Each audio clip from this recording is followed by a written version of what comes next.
Hi everyone. నేను అంటే కోట్ల భారతీయుల్లో ఒకడిని. మతాచారాలతో ఉన్మాదాన్ని సహించలేని ఒకడిని. సర్వే జనా సుఖినో భవంతు అని ఆ దేవుణ్ణి ప్రార్థించే ఒకడిని.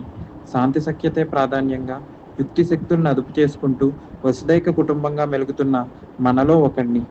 నాలాంటి ఒకడిని కాదు, మన కుటుంబీకుల్ని ముస్లిం కాదనో, కలీం చెప్పలేదనో వెర్రెక్కిన ఉన్మాదంతో కాల్చి చంపారు.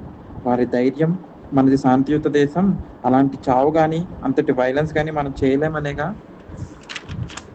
అలాంటి కుక్కలు మన దేశంలో పుట్టుంటే కన్న తల్లులే చంపి భరతమాతకి బహుమతిగా ఇచ్చుండేవారు. ఈ కుక్కల్ని కాపలా కాసిన ఆ దేశానికి కూడా ఈ ఉసురు తగలక మానదు. ఊరికే కుక్కల్ని చంపకూడదు.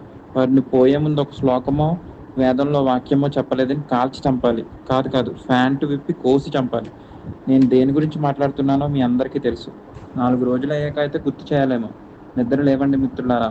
మన దేశం, మన కాశ్మీరం